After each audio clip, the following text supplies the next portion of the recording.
बिस्मिल्लाहिर्रहमानिर्रहीम। अस्सलाम वालेकुम नाज़रीन मोहतरम, दुश्मन ISI के सिर्फ कारनामों से नहीं बल्कि नाम से भी जलते हैं। पाकिस्तान की फौज के शुबा तल्लुकात आमा ISPR के डायरेक्टर जनरल आसिफ गफूर ने खुफिया अदारे ISI के सरबराह से मुतल्लिक हासिल बजंजों के तबसरे को बेबुनियाद करार दिया है। मौजूदा चेयरमैन सेनेट सादिक संजरानी के खिलाफ तहरीक अदम एतमाद की नाकामी पर मायूसी का इजहार किया था। सोशल मीडिया पर जेर गर्दश एक वीडियो में सेनेटर हासिल बजंजों को यह कहते हुए देखा जा सकता है कि मैं ये समझता हूँ ये एक खेल था, अगर आज हारे हैं तो इसकी जिम्मेदार ISI है। पाकिस्तान की खुफिया एजेंसी ISI से दुनिया की ताकतें क्यों कांपती हैं? ISI की कहानी एक अफगान की जुबानी पड़ी थी। 1999 की बात है कि एक रिटायर्ड अफगानी कमांडर इस्लामिया कॉलेज पेशावर के मरहूम प्रिंसिपल सैयद मुसर्रत शाह साहब के घर आता था ताकि जर्मन सफारत खाने से अफगानिस्तान में एक प्रोजेक्ट के लिए सिफारिश करवाई जाए। चूँकि जनरल परवेज मुशर्रफ ने उन्हीं दिनों मार्शल लॉ लगाया था तो इसी मौजू पर बात हो रही थी कि बातों ही बातों में ISI के किरदार के बारे में पूछा गया तो अफगान कमांडर ने कहा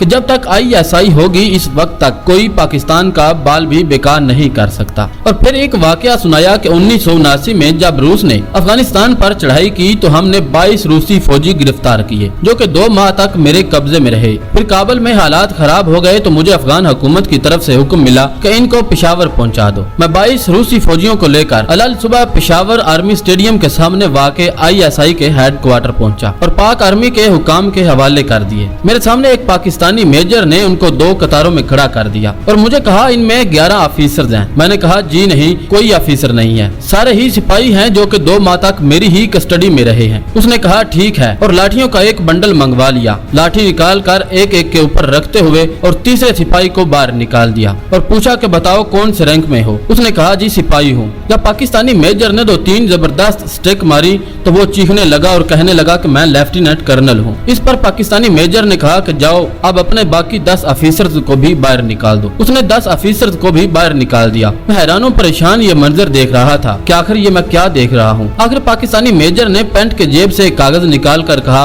जब ये लोग अफगान बॉर्डर क्रॉस कर रहे थे तो हमें इतला मिली थी कि इस बटालियन में इतने ऑफिसर्स हैं। अब आप अंदाजा लगा लें कि 2 माह तक अफगानिस्तान में किसी को पता नहीं था कि इनमें इतने ऑफिसर हैं। रूस के अपने सिपाहियों को भी पता नहीं था कि हमारे दरमियान ऑफिसर मौजूद हैं और पाकिस्तानी फौज को पहले पता चल गया और ये कारनामा ISI का था। दरअसल रूसी फौज ने अपने ही ऑफिसर्स को सिपाहियों के रूप में भिजवाया था ताकि अपनी फौज के सिपाहियों पर नजर रखे ताकि कोई मुजाहिदीन से पैसे वगैरह न ले। इस वाकया से ISI के किरदार और अपने पेशा वराना महारत का अंदाजा लगाया जा सकता है और यही वजह थी कि हालिया सालों में पाकिस्तान के अंदर दुनिया की 45 ताकतवर एजेंसियों के साथ तने तनहा बरसरे पेकार रही और पाकिस्तानी सरहदात की हिफाजत को यकीनी बनाया। वरना अमेरिका सिर्फ अफगानिस्तान के पीछे तो नहीं आया था, उनके अज़ाइम तो कुछ और थे। बेशक पाकिस्तानी कौम को अपने सिक्योरिटी इदारों पर एतमाद है। 1948 में कायम होने वाले इस अदारे के लिए तमाम पाकिस्तानियों के दिलों में इंतहाई एहतराम पाया जाता है। इस अदारे की कारकर्दगी पर पाकिस्तानी हमेशा नाज़ा रहे हैं। अगरचे अफगानिस्तान पर सोवियत यूनियन की चढ़ाई के मौका पर पाकिस्तानी रद्द अमल पर पाकिस्तानी इदारों को तनकीद का निशाना बनाया गया था, तो हम अगर इस वक्त के नताइज को मद्देनजर रखा जाए जो सबसे ज्यादा अहमियत के हामिल और असल मकसद था तो पता चलता है कि ISI की काविशों से पाकिस्तान अपने मकासद के असूल में